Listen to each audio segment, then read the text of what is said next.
আমেরিকাকে হটিয়ে আফগানিস্তানের ক্ষমতা নাটকীয়ভাবে হাতে পেয়েছিল তালিবান। এরপর পেরিয়েছে অনেকটা সময়। কাবুল থেকে পালিয়ে মার্কিন যুক্তরাষ্ট্র বলা চলে শীত ঘুমে গিয়েছিল। এই সুযোগে আফগানিস্তানের ওপর থেকে সরে গিয়েছিল মার্কিন ছায়া।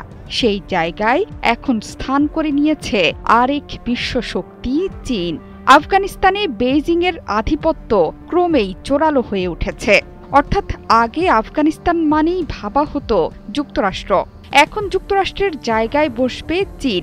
সম্প্রতি আফগানিস্তানের দখল যে চীন নিয়ে নিয়েছে সেটি আঁচ করতে পেরে হুঙ্কার দিয়ে বসেছেন মার্কিন প্রেসিডেন্ট ডোনাল্ড ট্রাম্প। বলেছেন চীনের পরমাণু স্থাপনা বাগরাম থেকে মাত্র ঘণ্টাখানেকের। অর্থাৎ শত্রু চীনের বাড়বাড়ন্ত রুখতে বাগরামে আবারও সৈন্য ফেরানোর পায়তারা করছে ট্রাম্প প্রশাসন। যদিও অনেক দেরি করে ফেলেছে মার্কিন যুক্তরাষ্ট্র, এখন আর ফেরার পথ নেই। আফগানিস্তান নিয়ে যে চীনের শক্ত পরিকল্পনা আছে সেটি আরও স্পষ্ট হল বেইজিংয়ের সাম্প্রতিক পদক্ষেপে। জাতিসংঘের নিরাপত্তা পরিষদের স্থায়ী সদস্য দেশের মধ্যে চীনই প্রথম এগিয়ে এলো আফগানিস্তানের দিকে, হাত বাড়িয়ে দিল কূটনৈতিক সমঝোতার। এর মাধ্যমে আনুষ্ঠানিকভাবে দুই দেশের মধ্যে কূটনৈতিক সম্পর্কের সূচনা হয়েছে। আফগানিস্তানের সাথে স্বীকৃত কূটনৈতিক সম্পর্ক নেই বহু দেশের, তবে সেই ছবি পাল্টে দিয়েছে চীন।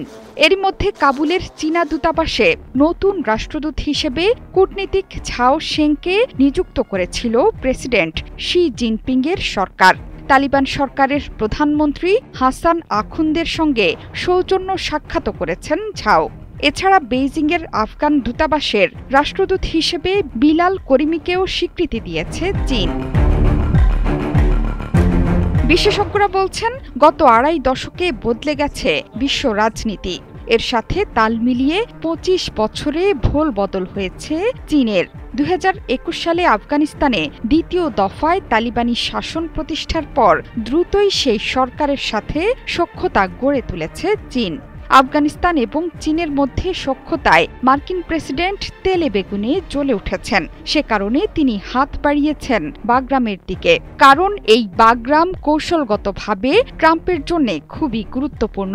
এটি যেমন চীনের বিরুদ্ধে কৌশলগত ফাঁড়ি, কাবুলের বিরুদ্ধে একটি হাতিয়ার, আর আফগানিস্তানের বিশাল খনিজ সম্পদের সম্ভাব্য প্রবেশদ্বার। তবে ২০২১ সালের পর থেকে আফগানিস্তানের সাথে সম্পর্কের ভিত মজবুত করেছেন শি জিনপিং। যখন আমেরিকা চুপচাপ বসেছিল তখন চীন নীরবে তালিবানের সাথে যোগাযোগ বৃদ্ধি করেছে। এর মাধ্যমে যেমন আফগানিস্তান মার্কিন যুক্তরাষ্ট্রকে এই অঞ্চলে প্রবেশ করতে দেবে না, তেমনি চীনও এই খেলার প্রধান খেলোয়াড় হিসেবে তালিবানের পাশে শক্ত অবস্থান নেবে। যুক্তরাষ্ট্রের চুপ করে বসে থাকার ফল এখন হাড়ে হাড়ে বুঝতে পারছে চীন আর আফগানিস্তানের প্রকাশ্য কূটনৈতিক সম্পর্ক স্থাপনের পর।